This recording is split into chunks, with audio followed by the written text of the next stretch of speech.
Boa noite. Hoje o nosso papo está mais uma vez muito incrível. É sobre racismo algoritmo. E para isso nós convidamos uma super especialista na área, que é a Tainá Félix.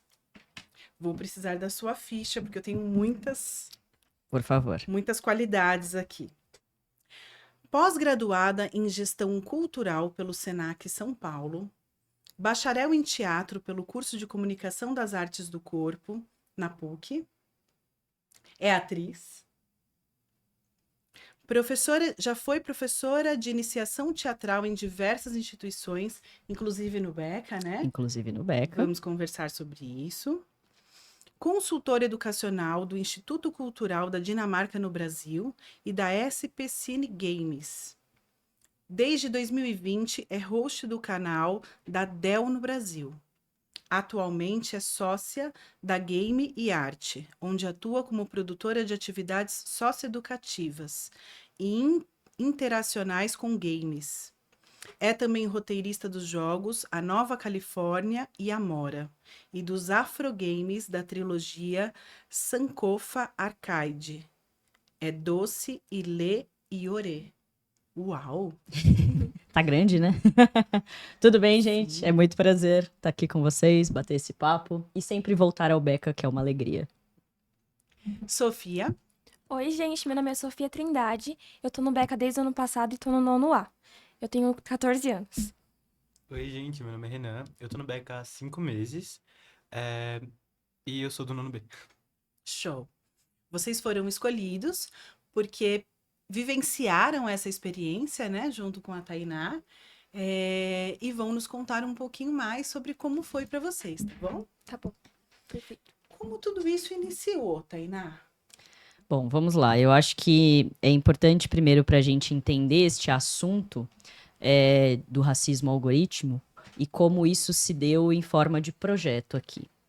Então, junto à Universidade de Bristol, na Inglaterra, e a um produtor cultural e também ilustrador aqui no Brasil, que é o Rafael Coutinho, nós fomos convidados por eles para ministrar um curso ou um workshop sobre racismo algoritmo no Brasil. Então, foi desenvolvido um jogo chamado Algo, por um estúdio brasileiro de desenvolvimento de games, também especialistas em afrogames, que é a Sudereal, e eles desenvolveram um jogo e nós, enquanto Game Art, circulamos o jogo em algumas escolas da cidade de São Paulo.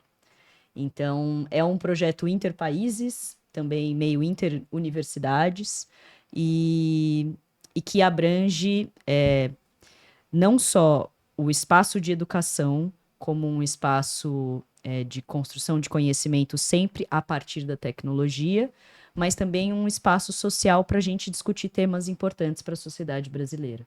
Então, o racismo algoritmo, ele é um tema importante que a gente precisa conversar, porque a gente está permeado pela tecnologia o tempo inteiro, e a gente precisa pensar como o racismo que a gente já vive de maneira estrutural na sociedade também acontece dentro dos sistemas computacionais, das inteligências artificiais, em todas as redes sociais ou tudo que a gente lida em termos de tecnologia.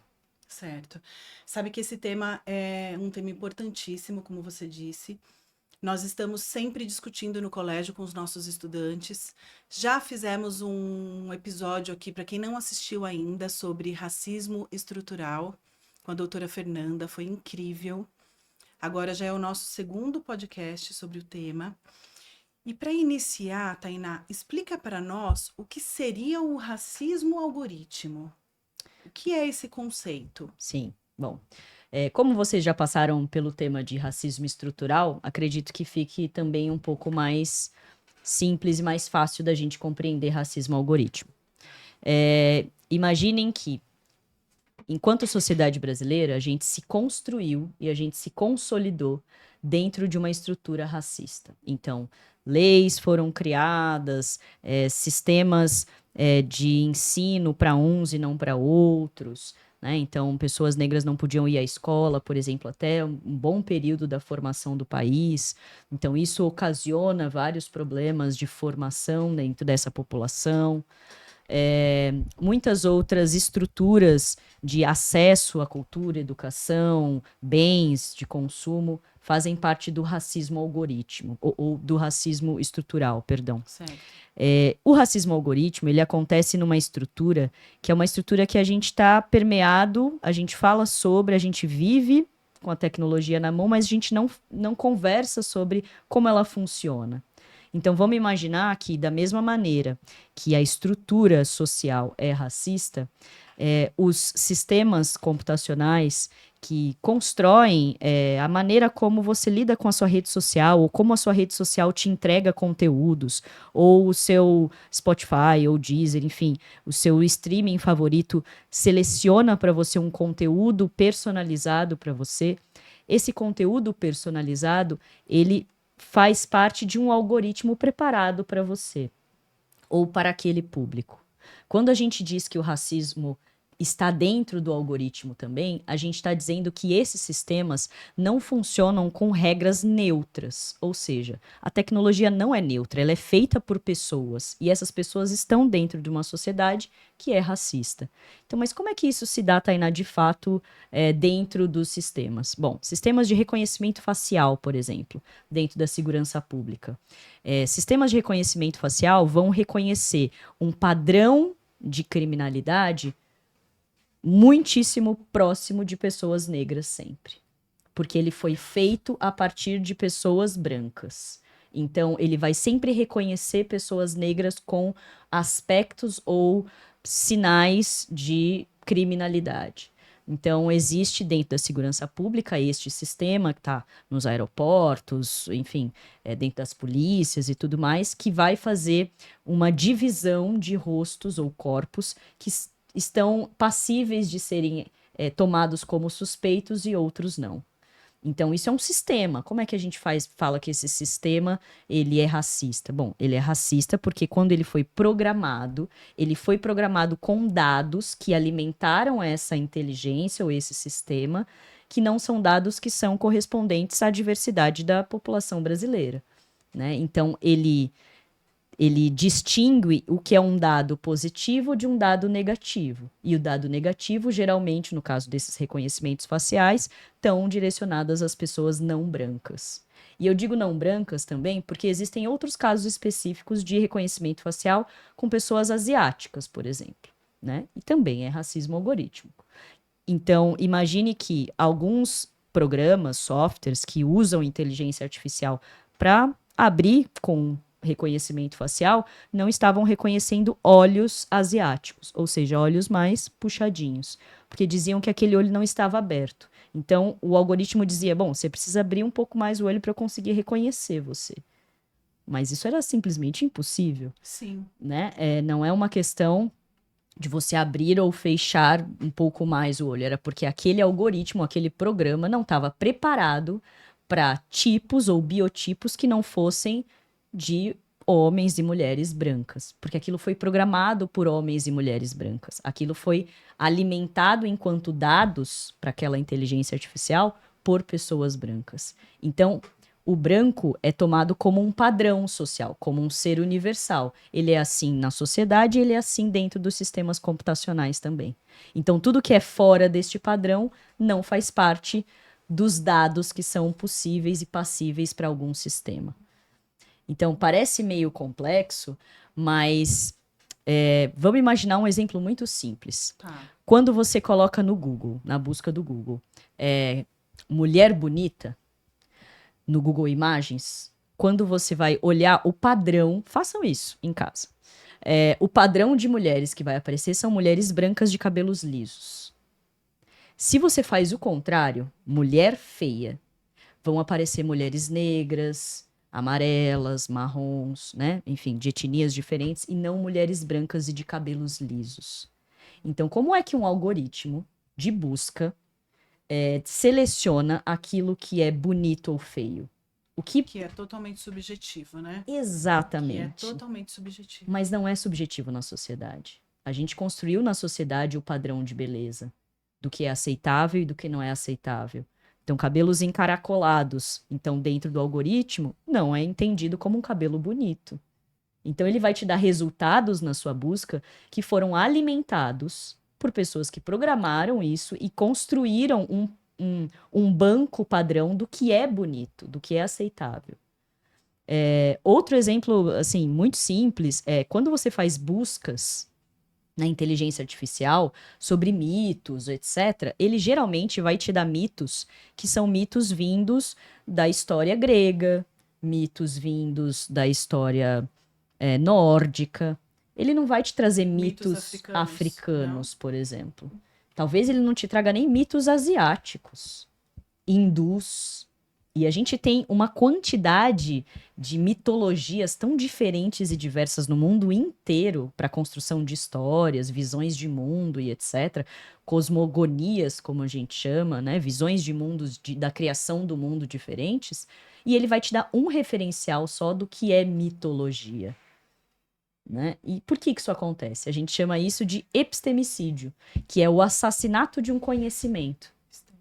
Epistemicídio, né? O sídio de assassinato e episteme de conhecimento. Então, quando você apaga dos bancos de dados de busca mitologias que também compõem a construção do mundo, você mata aquele conhecimento. E você diz para boa parte do mundo que só existem aquelas mitologias e não outras que definem o mundo, as histórias do mundo, etc.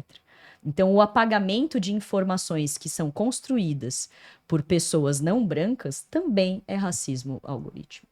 Porque ele não considera a construção de conhecimento desses países, a cultura desses países, o modo de viver e fazer desses países. O jeito que a gente faz arroz e feijão, não é um jeito cultural brasileiro? Sim. Não é? É uma parte da nossa cultura. Né? O jeito que a gente come carne, ou salada, ou verdura, ou suco, etc. É uma maneira que a gente se construiu enquanto sociedade do ponto de vista de alimentação. Se eu faço uma busca sobre alimentos bons no mundo e etc e tal, talvez a gente seja confrontado com comida italiana, que é maravilhosa, eu amo, adoro e tal. Mas da onde que ela vem? Ela vem da Europa, ela vem de um ponto cultural referencial, que é o ponto do colonizador, que é o ponto de quem antes era colonizador e hoje é quem coloca os dados dentro de um sistema computacional. Então, norte-americanos, japoneses, né? Então, o que a gente chama de norte global e sul global.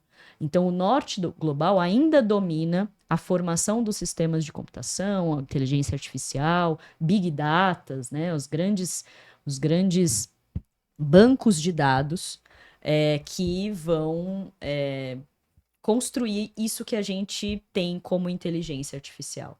Então, a grande questão é se o mundo continua fazendo as suas divisões sociais dentro dessa estrutura racista, os sistemas computacionais estão repetindo a mesma fórmula. Eles não estão trabalhando numa lógica neutra, porque é matemática, é algoritmo, não. É só uma estrutura que vai construir um perfil específico para a Sofia. Ah, a Sofia gosta de X cantor, de X tipo de maquiagem ou lápis de olho, etc. Então, ele vai entregar uma informação para a Sofia que é sobre essas referências. Só que ele vai entregar as referências que o algoritmo julga que são interessantes para que ela compre. Seja um produto, uma ideia, uma propaganda, o que for. Então, o racismo algoritmo, ele está nas nossas escolhas também dentro das redes sociais e como a gente sai da nossa bolha. Porque o algoritmo cria bolhas. Sim. Né? Ele vai criar bolhas de consumo, ele vai criar bolhas de ideias. E ele vai te entregar aquilo que ele julga que é interessante.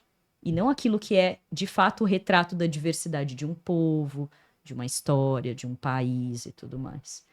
Então, é muito sério, porque isso faz com que a gente reproduza o que a sociedade já tem. Então, por exemplo, a gente levou o racismo algoritmo enquanto tema para a galera no Beca fazer um workshop. E aí a gente levou um jogo, que é o Algo. E aí a gente disse para a galera, joguem. Mas a gente não deu instrução nenhuma, né? A gente falou, joguem. Como é que foi? Foi estranho? Como é que foi pra vocês? Bom, no workshop, desculpa, eu já disse que foi curioso. Curioso pra mim porque eu quis muito descobrir qual que era o enredo do jogo e sobre o que a gente tinha que entender, o que a gente tinha que fazer pra finalizar o jogo. E é realmente uma Não queria repetir a palavra jogo, mas enfim. A gente, naquele ambiente, a gente consegue ter uma interpretação ampla. Então, a gente consegue entender e se colocar no lugar e se colocar na narrativa daquela história e, principalmente, interpretar pro nosso jeito. E assim, juntando cada linha de raciocínio, a gente conseguiu chegar realmente no que era a proposta do jogo. Então, pra mim, isso foi realmente muito interessante do jogo. Pra mim, foi curioso, Uhum. falando Como a disso. Sofia falou, eu achei muito curioso e eu queria descobrir como jogava, o que eu tinha que fazer pra eu descobrir, sabe? É, acho que todo mundo achou bastante curioso e eu achei muito divertido também. O jogo em si eu achei muito amplo, eu achei. Eu me senti confortável jogando, sabe? Uhum. Ahn, é isso, eu me senti. Eu fiquei com muita curiosidade de saber como eu podia chegar no final do jogo, o que eu tinha que fazer pra chegar no final do jogo, pra descobrir o que o jogo me proporcionaria, sabe? Então eu achei uma. Foi muito legal. Maneiro. Como é esse jogo? Eu não consegui visualizar. Vamos lá. Ele é baseado numa experiência em que você é um player, um jogador, e você se assemelha fisicamente a uma criança que tá num ambiente que a gente não entende muito no começo, fica confuso, tentando entender que ambiente é aquele. Depois, em conversa, em bate-papo, a gente entende também que é um ambiente de consumo, então pode ser uma espécie de shopping, né? Ou também pode ser até o próprio como o sistema, o algoritmo funciona para te direcionar para compra, né? Tá. Então você tá nesse ambiente e você não tem a língua portuguesa ou o inglês ou alguma língua reconhecível. Você tem uma espécie de código que você é interpelado a buscar esse código com alguns outros personagens do ambiente e você precisa coletar esse código e entregar para a pessoa que te dá essa missão em cada fase.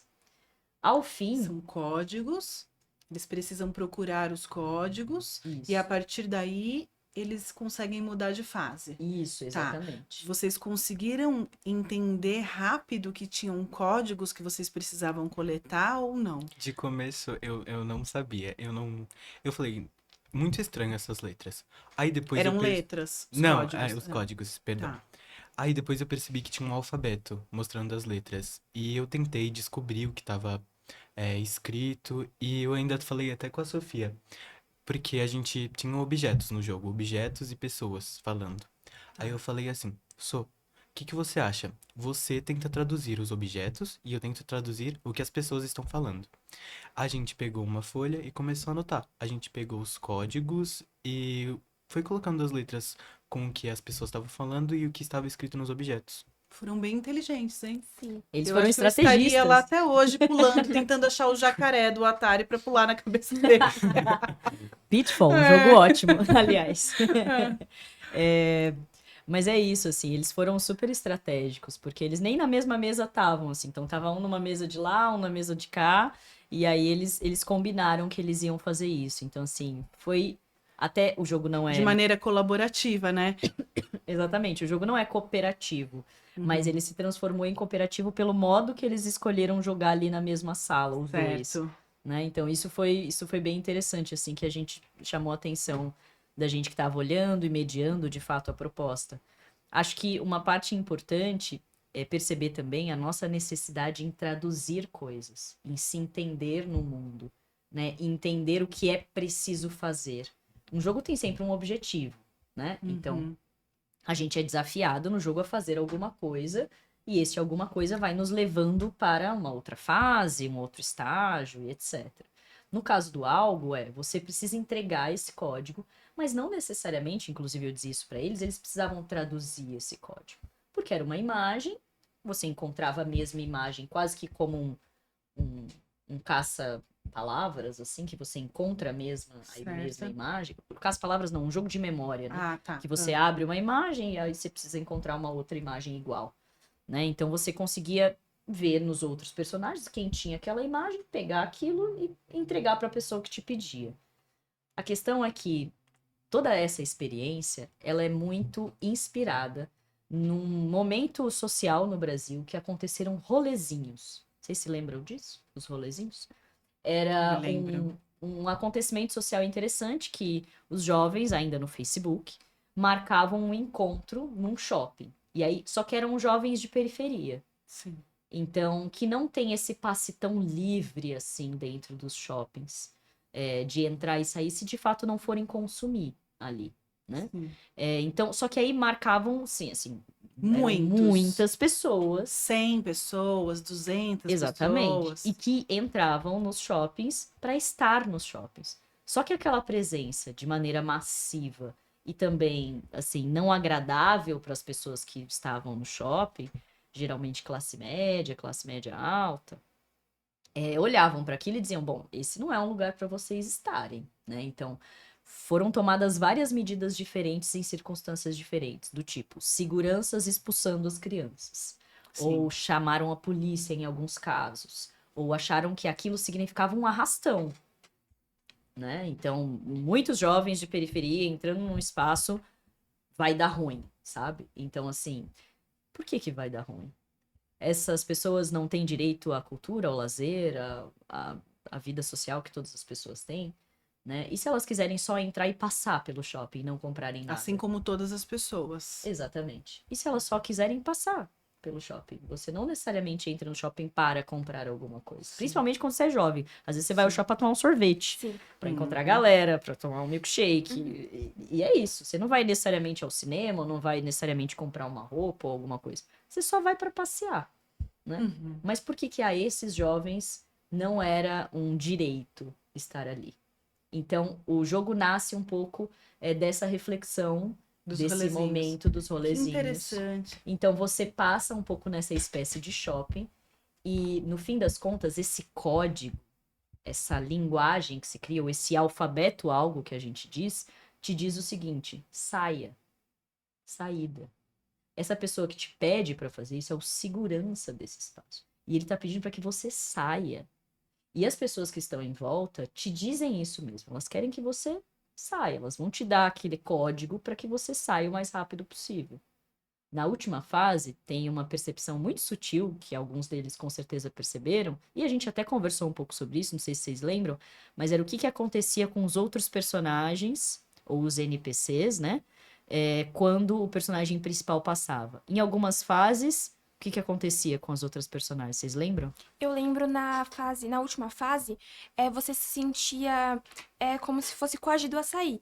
Então você percebia que os NPCs, eles estavam te encarando. Então é como se você passasse e os olhos deles te seguiam. O rosto deles te seguiam. Então era realmente um ambiente que Era hostil. era hostil. Porque Certo. a pessoa era forçada a sair. Você se sentia mesmo humilhado, no papel de humilhado. E nas outras salas, eu lembro que eram muitas pessoas conversando entre si, você chegava, as pessoas saíam, era muito isso, as pessoas, tipo, te evitavam.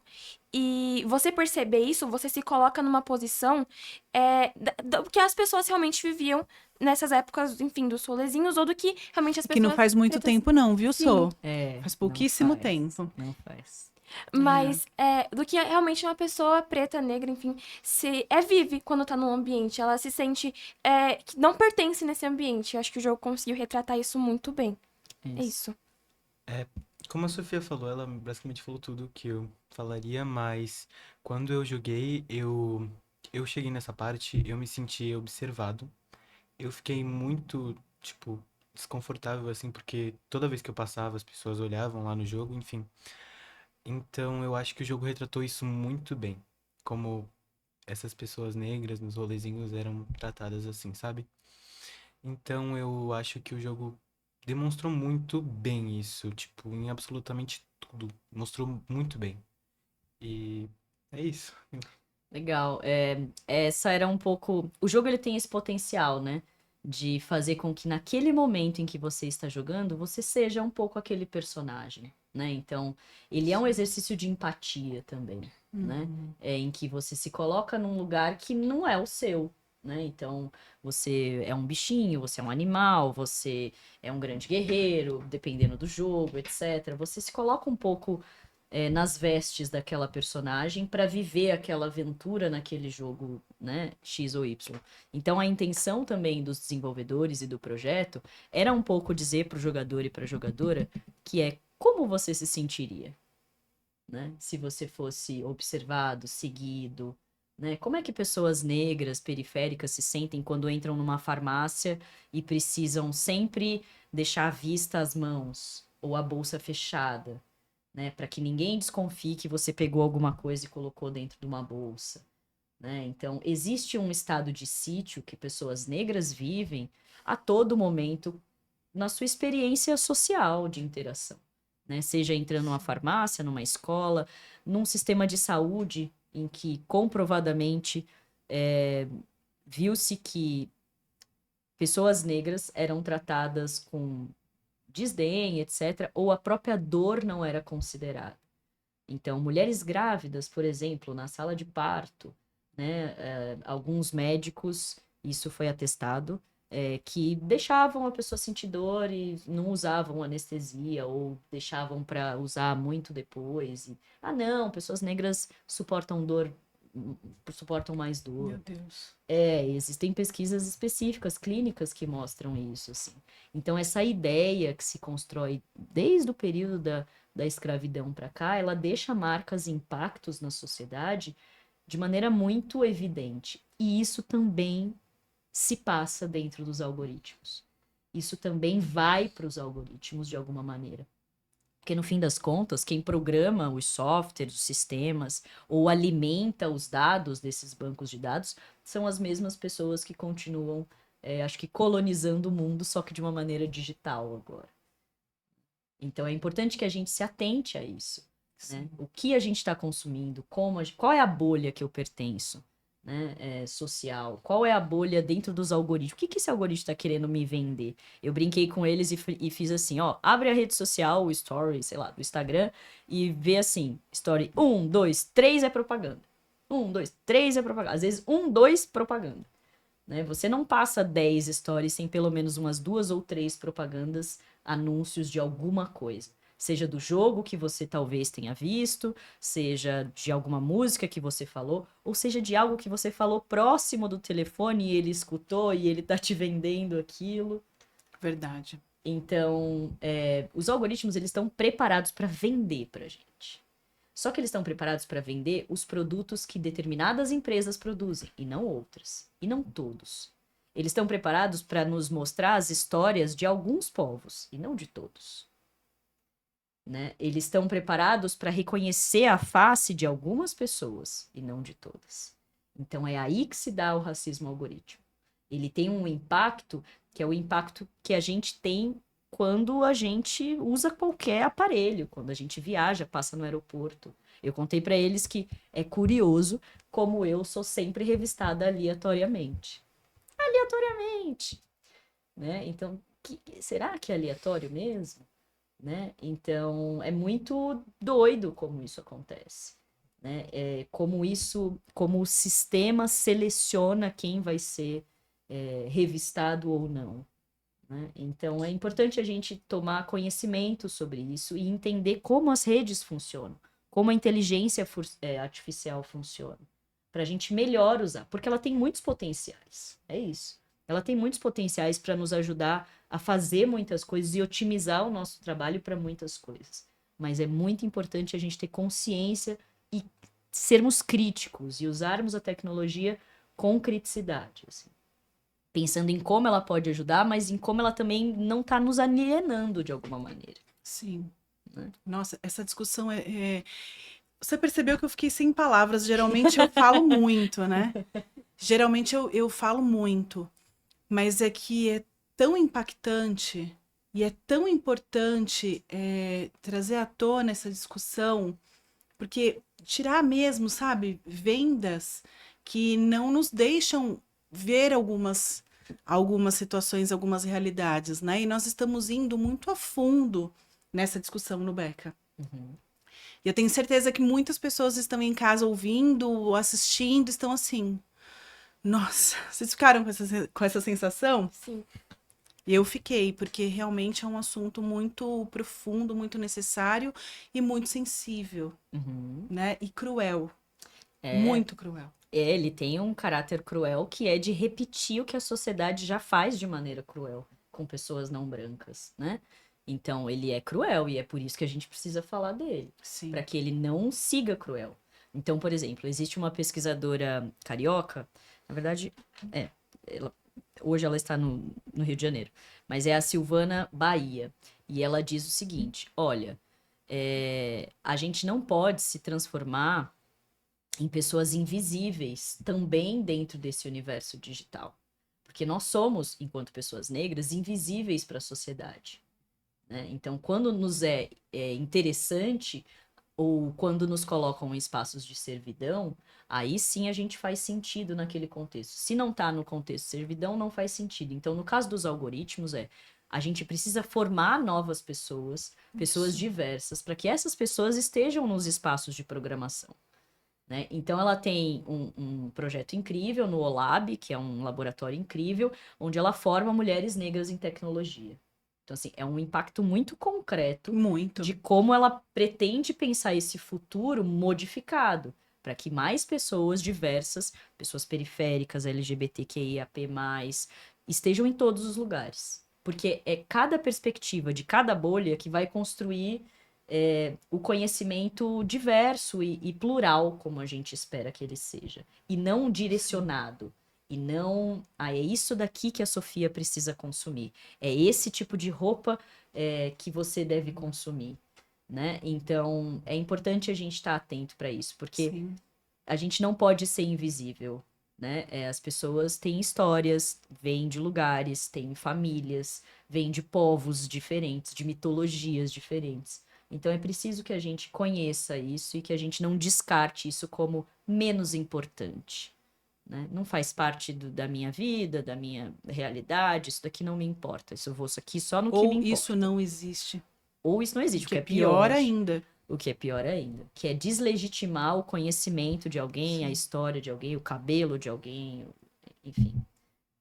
Sabe que quando a Fernanda participou aqui conosco, ela nos contou uma pesquisa que ela fez no Sul, nos cartórios, e muitos sobrenomes foram apagados, foram simplesmente apagados.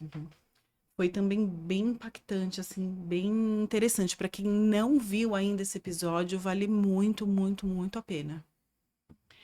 É, Mudou alguma coisa a respeito dessa reflexão sobre o racismo para vocês depois dessa experiência? Como foi para vocês? Então, sobre racismo e algoritmo, pra mim, não era um tema muito conhecido. Então, eu não Sim, tinha ciência do que era. Então, eu acredito que muita gente tá assistindo, inclusive, o podcast agora, não sabe o que que é o tema e agora, escutando, tá aprendendo. sim, E quando a Tainá foi até o Beca e explicou, fez o workshop pra gente, explicando mesmo e colocando em prática as situações, mostrando situações do dia a dia em que o racismo algoritmo, ele tava dentro, ele tava sendo, prejudicando pessoas, isso me fez refletir. Me fez refletir como projetos como esse conseguem mudar a cabeça de muita gente e também como a gente, que é uma geração futura, então a gente tem um poder de mudança. A gente consegue, principalmente buscando informações, aprender e mudar. E foi inclusive o que ela falou: a gente não pode. Precisa colocar em espaço, precisa colocar em ascensão pessoas realmente que tenham diferenças, não sim, só realmente seguindo um padrão. E eu acho que ter um workshop como esse mudou muito a minha visão de entender e começar a prestar atenção como muitos ambientes as pessoas o padrão realmente tá no poder, tá num espaço mais alto. E aí isso a gente realmente consegue perceber. Acredito que todo mundo que tem assistido o workshop consegue perceber isso. Eu fiquei bastante chocado sobre esse assunto, porque eu não tinha muita noção sobre o que era o racismo algoritmo. Eu sabia o que era racismo, mas eu não tinha tanta profundidade uhum, assim nesse tema. sim, Então eu achei, tipo, muito chocante pra mim a forma que as pessoas desrespeitam por não ser da mesma cor. É, e, pra mim eu acho que foi muito chocante mesmo.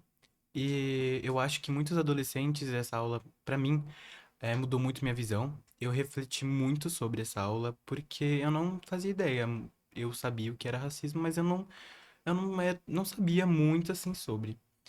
E eu acho que muitos adolescentes não sabem também, muitos adolescentes não têm o estudo sobre também, como eu não tinha antes, eu não tinha muito. é, sim, enfim, eu não sabia muito sobre. E essa aula eu acho que me fez mudar a minha visão sobre. E é isso.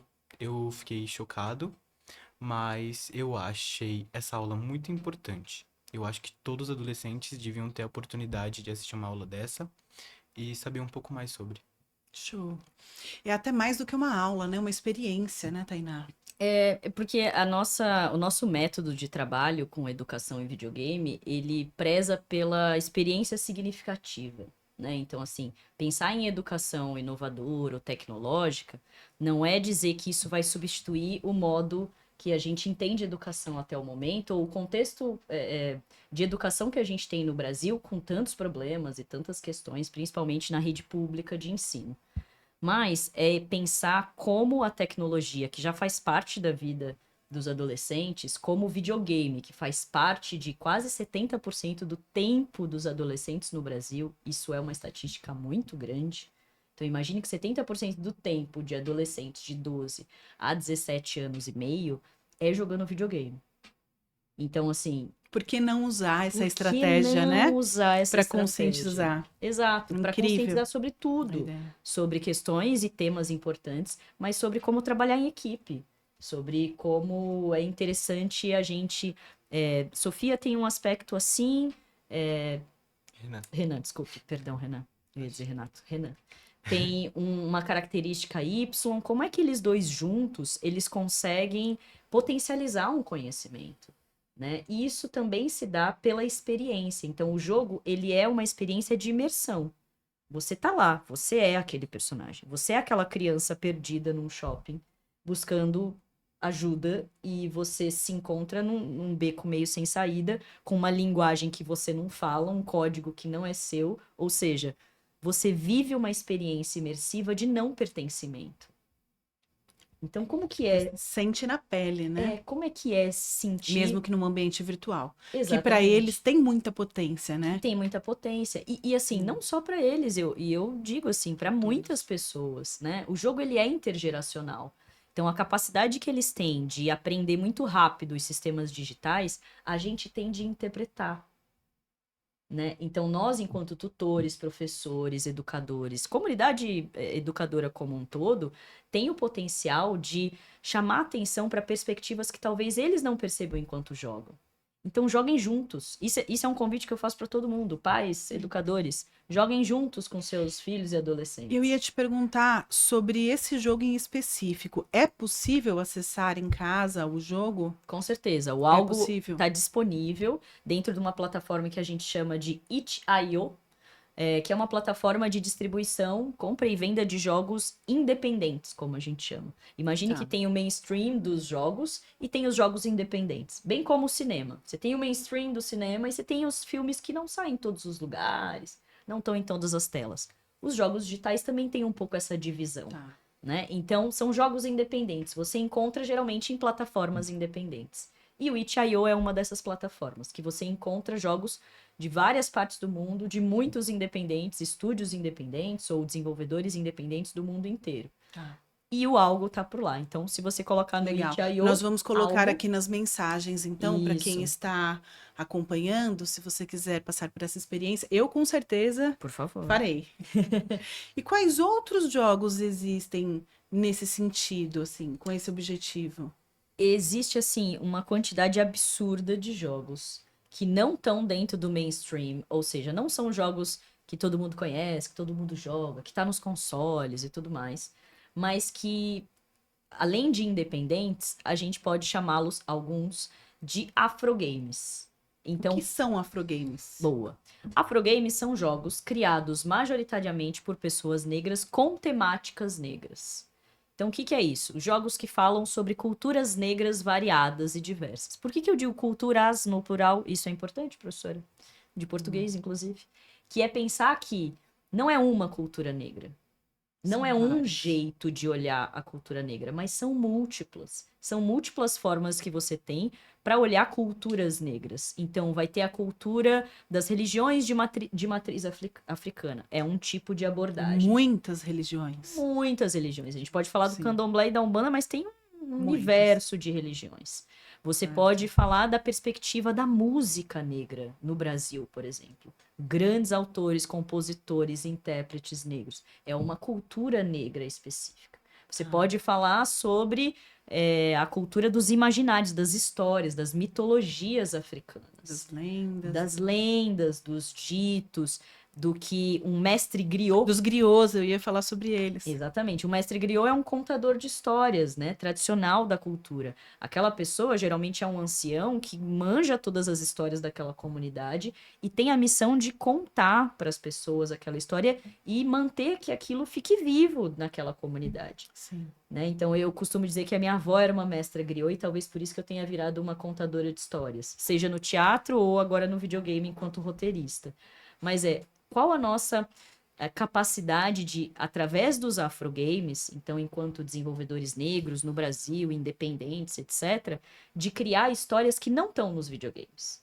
Por exemplo, um desses jogos que você comentou na minha apresentação fazem parte da nossa trilogia Sankofa Arcade. Sankofa, Sankofa Arcade. isso, Sankofa é uma filosofia Doce africana Lei Orê. que fala sobre voltar ao passado e buscar aquilo que é da sua ancestralidade para pensar o seu presente e vislumbrar o seu futuro. Então é uma filosofia muito potente. Uau! Ela geralmente é um símbolo de um pássaro olhando para trás, assim. Como alguém que vai ao passado, pega aquilo que é importante da ancestralidade para voltar ao presente e voar ao futuro, né? Então é voltar e pegar o Sankofa. Sankofa Arcade. Então, a nossa ideia nessa trilogia foi voltar e pegar um pouco. Ela conta a história de 3 gerações da minha família. Então, e 3 mulheres. Então, sou eu contando uma história de passado no primeiro jogo, no É Doce, em que você tá numa festa da Ibejada, ou a festa de São Cosme e Damião, que é muito tradicional no Sim. Brasil, a festa de distribuição de doces, festa do caruru, etc. No segundo, que é o Ilê, é a minha avó contando uma história de futuro, porque eu sempre achei que minha avó era uma mulher muito à frente do tempo dela. Então é ela que conta a história do futuro. E a minha mãe conta a história do presente, porque ela é a geração que une neta e avó. Que incrível. Então isso é voltar ao passado para pensar o presente e construir o futuro. Então como é que eu conto as histórias da minha vila? Eu morei aqui na Freguesia do Ó minha vida inteira. E trago os personagens pro jogo que não são personagens épicos, dessa ideia de épico que a gente tem, mitologia grega e tal. O épico, para mim, é o cotidiano.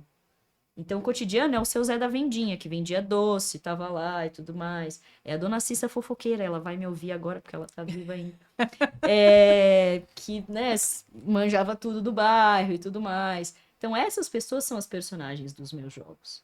É sobre essas histórias que não estão nos videogames e que a gente não costuma ver que eu quero que esteja. E que fazem parte da nossa cultura. Exatamente. Né? Exatamente. Estão no nosso dia a dia aí do Exato. brasileiro comum. Você vai encontrar figuras ou imagens que fazem parte da nossa cultura. A samambaia, o saquinho de laranja, a panela de ferro.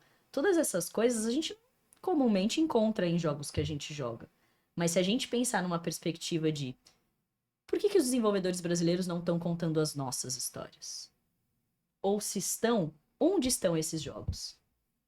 E o onde estão esses jogos volta ao racismo algoritmo. Por que a gente não conhece esses jogos?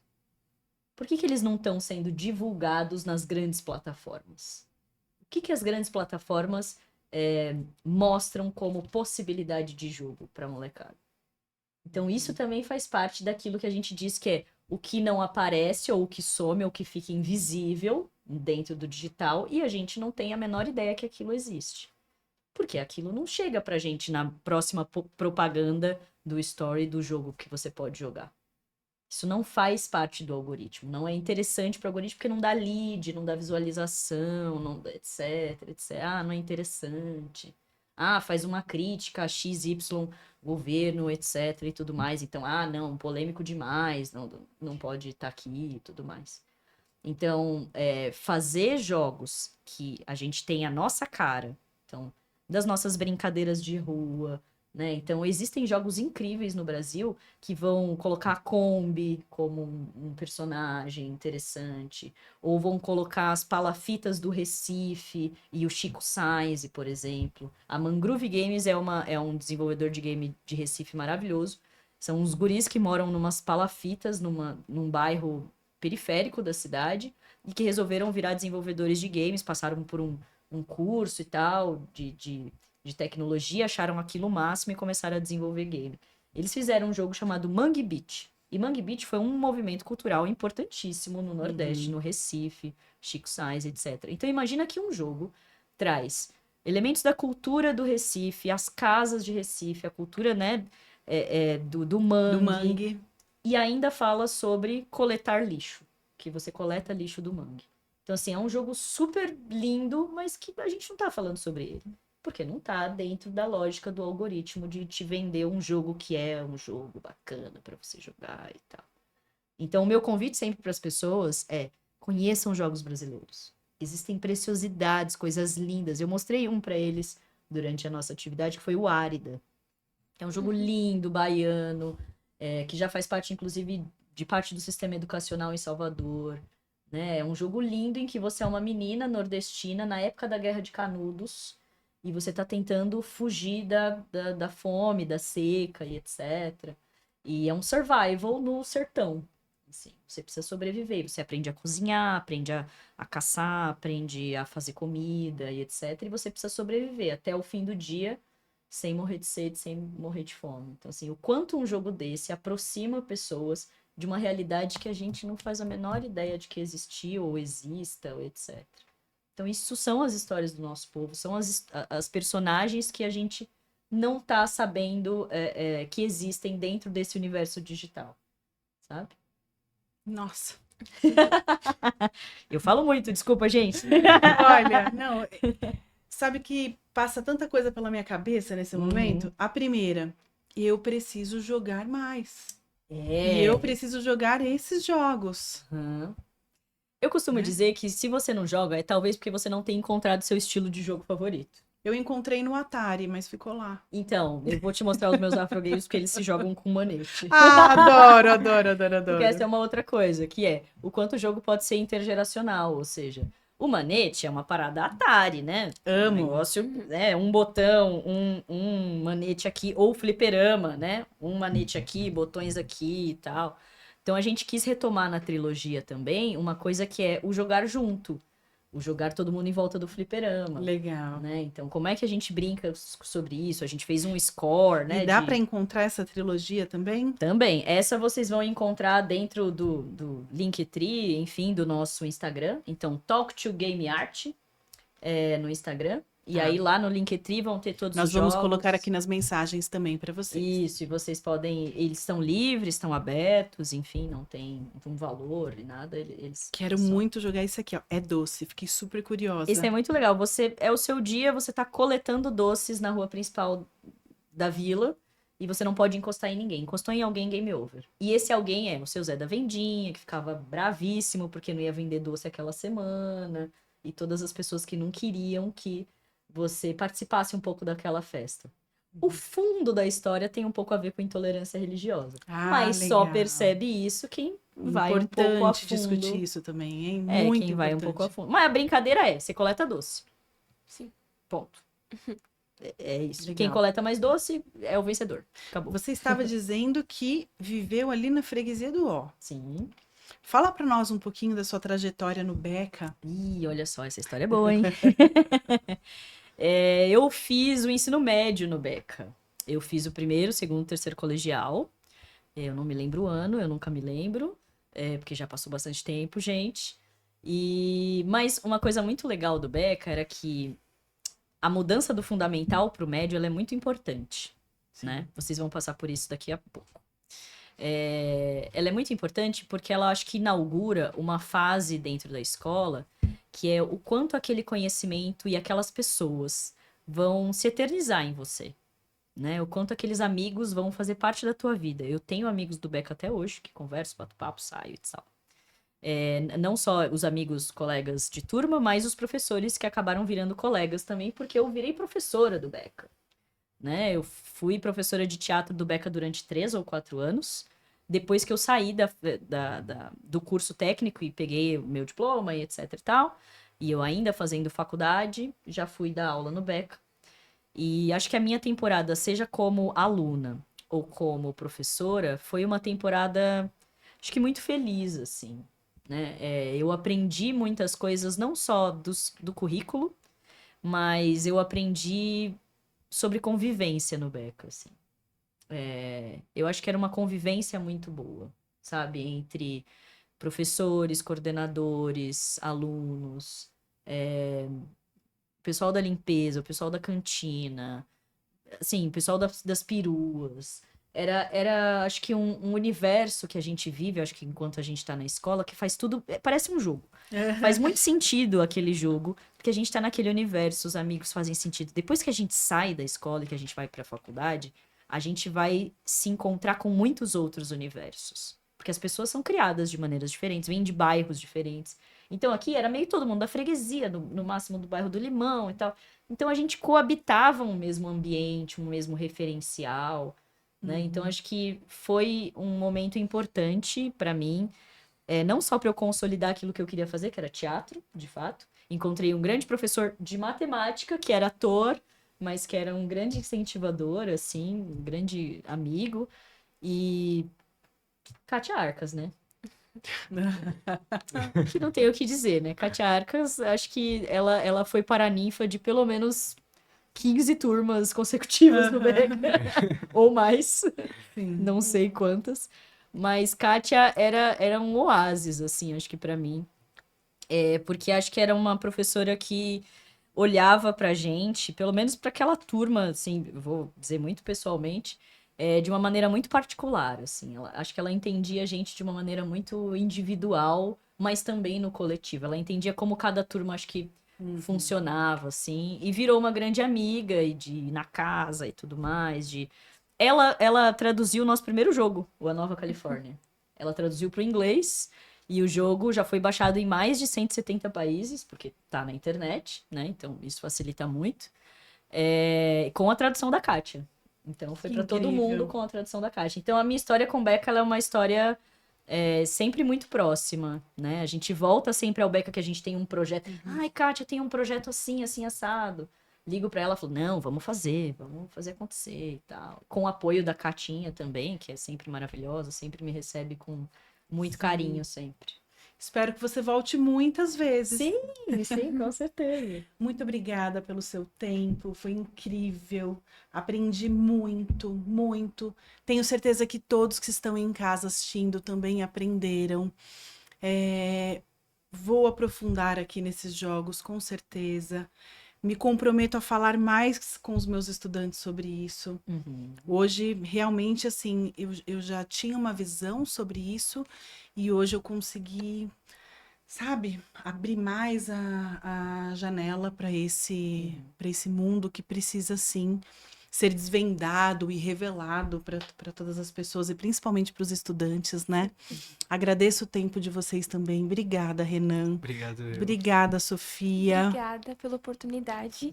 Obrigada. Vocês têm alguma coisa para falar? Não diz isso. Tá? Eu só gostaria de agradecer muitíssimo o convite. Tá no Beca em todas as plataformas é sempre muito maravilhoso. Então, muitíssimo obrigada. Eu sou uma ex-Beca, ainda Beca. Muito feliz de poder contribuir. Eu acho que com a formação de mais pessoas, né? Eu entrei no Beca como estudante, eu permaneci no Beca como educadora e eu sempre retorno ao Beca como artista ou desenvolvedora ou como ainda educadora social. Então, muitíssimo obrigada sempre pelos convites. Parabéns, viu? Obrigada. Você é uma grande mulher. Obrigada. Parabéns mesmo. A gente continua chamando de Pro, viu, gente? Colégio Beca. Qualidade no presente, sucesso no futuro.